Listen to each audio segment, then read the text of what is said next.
Ladies and gentlemen, boys and girls, children of all ages, welcome. This is the well, until Marvel and Disney make one, but this is the last review for the Fantastic Four movie that I've been doing. I hope you guys have been enjoying it. I enjoy, again, going back watching these movies, seeing what I love, seeing what I hate about it. But anyways, before we go on to it, before we talk about this film, I just want to say thanks you guys again for appreciating. Just again, I know I said like take the time for your busy schedule to watch your favorite anime. Of course, I appreciate you guys so much. And again, this movie and doing the whole Fantastic Four thing. This is thanks to my buddy Sal Bell for suggesting. My words are getting tame cash, so I got to be careful. But I just want to thank you for the ideas, sir. And like I said, I put a poll up on Facebook that it is almost done. And I put up what's the next movie series I should do. And I think I said it was either Resident Evil or Mortal Kombat. Right now it's 50-50, neck and neck. So hopefully, by the time the poll's over with, we can figure out what I'm going to do with it. But anyways, let's talk about this reboot. And I'm gonna be honest with you guys. I do not like this movie, and the reason I feel like the reason I'm saying is because I feel like the movie definitely lost so much direction. Like there's really no character development. There is and let's be honest about this. With the '94 movie and and like the last two Fantastic Four and Rise of the Silver Surfer. There was no like family oriented type thing, because the one thing that's sold about the Fantastic Four is Marvel's first family of heroes, or just Marvel's first family. Just burp, oh my god, my chest. But it's just like cause I didn't watch it when it came out to theaters, but what I did, I actually kind of waited for it to come on DVD, and I took the time out, sat down, and watched it. But and by that time I watched it, I was like, man, I just wasted like almost 2 hours of my time here. Like the characters, like I feel like they were taking stuff from the Ultimate Fantastic Four movie, but at the same time, not movie. I'm sorry, the Ultimate Fantastic Four comic book, where with the Ultimate Universe, it was a little bit more how can I say, gritty. But this brings me to my next point, what I want to talk about here. It depends. I don't mind when a certain comic get edgy, but not too edgy, especially if it don't fit the role of those characters. And of course, I'm talking about Zack Snyder when this whole issue with the fans and Batman. And I did make a comment about that. I just felt like Zack Snyder don't have a general understanding of Batman, but at the same time, you know, we all know Batman had during the start of his Earth, he did had a gun. I think he did use it as much, but I'll get into that once I talk about more things about Batman. Speaking of Batman again, started my LP for Batman, the Arkham Asylum. I'm doing that series. I'm doing that whole series as well. Again, I will get more into that a little bit later on. Actually, I'll talk about it in that video, so don't worry about that. But going back to, I feel like what they were saying and what I got is like they try to get a little bit gritty with it, and that really. Sometimes it worked for the comic book, but sometimes coming out on screen, because on screen it didn't really feel that way. And for me, I think another reason people got upset, and it's like always a hot topic for me, because people get upset when, as we all know, Johnny Storm is a white person. And okay, granted, I've grown used to that. I have no issue with that. But when Michael B. Jordan came along, and he was playing Johnny Storm, people just tripped for no reason, man. And the one thing, and I'm gonna be honest with you, at first I was a little bit apprehensive about Michael B. Jordan playing Johnny Storm, but for me, I felt like the role was more suited for him, because think about this, because when he did, I enjoyed him as Jace in Gears of War 3, and I feel like that role suited. I feel like because Johnny's that more of a rebellious type character. So my thing was let's stop worrying about skin tones and backgrounds. Let them act it out. Let them do what they do best. If the acting's good, is the acting on par? Okay, good. But even saying that, still it wasn't good. It didn't save the film at all, and I feel like they just missed the whole mark with that. But going back into this film, pretty much like the films that have like, cause I really thought this was going to this had Ben and Reed. They kept the fact that Ben and Reed were best friends, which is cool. I'm good with that. And Doom actually was not him, and like Reed and Doom actually didn't meet, and they wasn't really rivals. And I remember I think they touched on it, but not to the point where it actually made them like, this man is my rival, you know.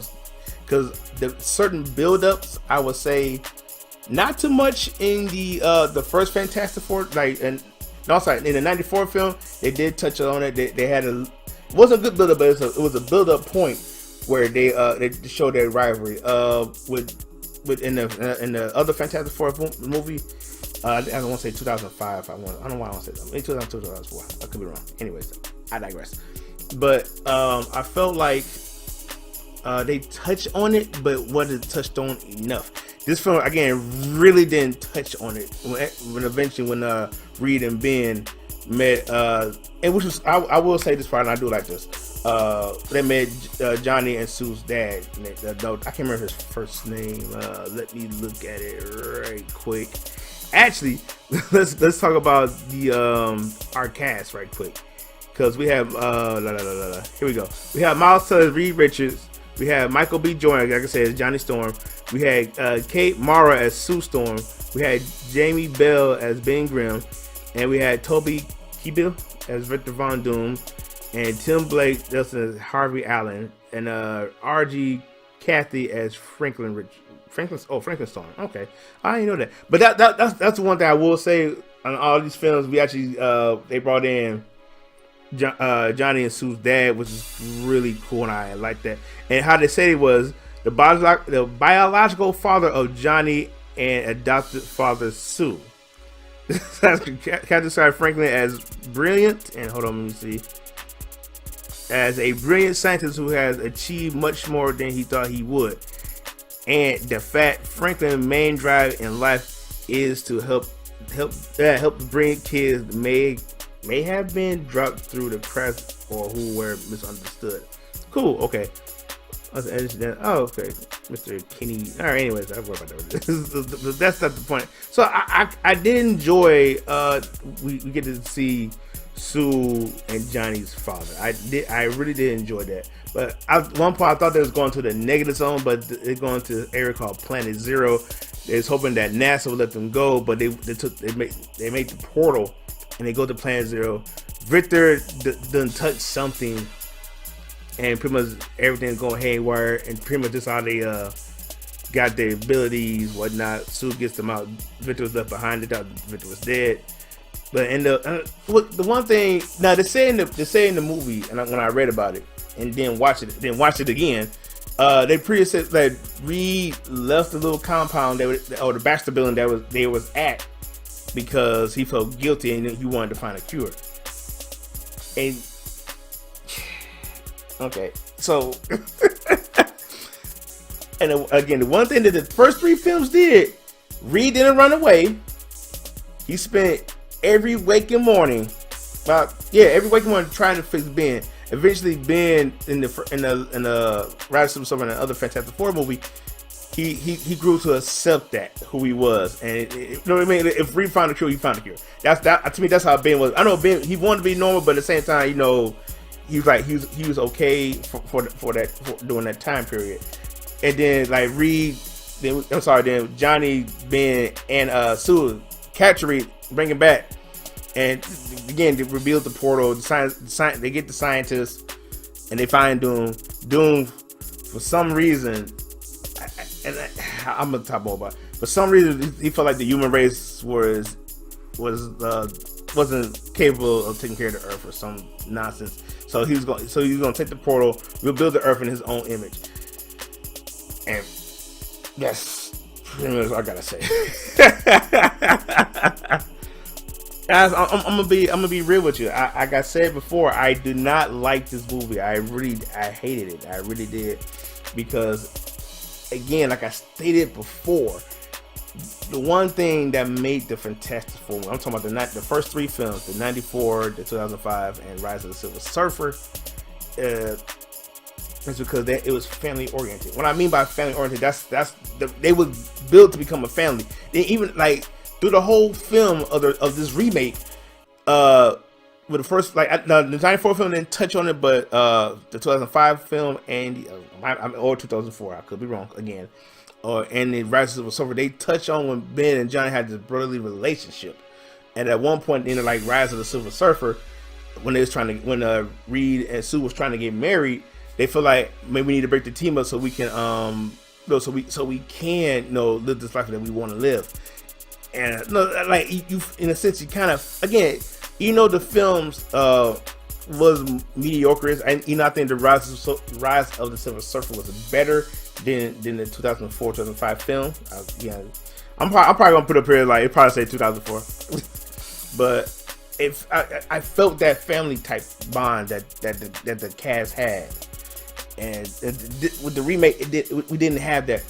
Johnny didn't start messing with Ben until the end of the film. Those we know as fans, and I get it, as fans, we're not gonna get everything that we want in a comic book movie. I get that, but this is one of the key factors. But at the same time, when you're trying to tell your own story, you gotta remember what was the key factor of the Fantastic Four. They are a family, and by not have that little family oriented thing, you lose that. And with Dr. Doom, to me, again, one of the greatest Marvel villains, I feel like he was misused in this film as well. Doom, Doom is all about power, but at the same time, for him to sit there and say why he want to remake the world in his own image, and granted, we know Doom is a megalomaniac or egomaniac, however you want to call it. It just didn't feel like Doom to me. It didn't feel like Doom. Again, the image that's going for Doom was more the ultimate Marvel side. Again, I actually do like that design of Doom, but I feel like that Doom was the Doom that we love from the original Marvel stuff. We didn't get that in this film, and all in all, I feel like they wasn't faithful to the material.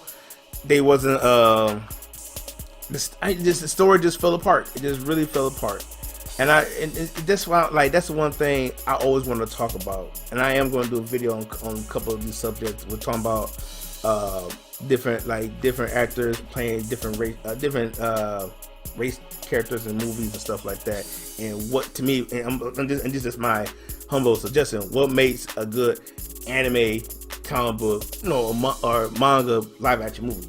But that's for another time. But the point right now, but with the remake for Fantastic Four, it was definitely not good. I didn't care for the characters. And you see right here, the Thing is one of my favorite characters. I remember watching the early '90s cartoons. That's why Mr. Thing is here. Well, it wasn't in the '94, but I digress. But he wasn't. I didn't feel that. I really didn't feel like that friendship between Reed and Ben. Like everything that to me, that's the key moments of what made Fantastic Four great. And since of course we all know, since they did bad in the movie, and I wanted to give it a chance again. So maybe if they do a sequel for this movie, maybe we might get something. Maybe they can work on all the hiccups. But no, since it did that bad, nobody don't want to touch it. So I hope when Marvel does another Fantastic Four movie, I hope, first of all, we don't need another story. We don't need another origin story. They didn't need an origin story. Go watch the other Fantastic Four movies, which follow the origin story. Great, but do like Spider-Man: Homecoming. Let's say, hey, the Fantastic Four have been in space, or hey, they've been in the negative zone and they didn't know what's going on. Something. No, I don't need another origin story right now. So you may agree with me, so you may disagree with me. But no, that's your own humble opinion, guys. But I'm gonna get ready to wrap this up right quick, because the next time I do a reaction video, it's for the Kill la Kill video game.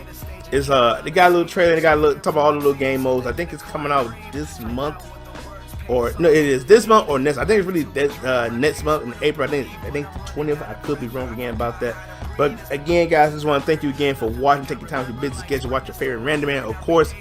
And make sure you like, share, and watch anything else I ever do. Check out the GOG channel. Gentlemen, again, appreciate you guys. And again, like I said, like, share, subscribe. Tell everybody about the boy, please. And again, appreciate you guys so much. And please, I'ma say it again, please. You guys stay random, and I'll see you all in the next video.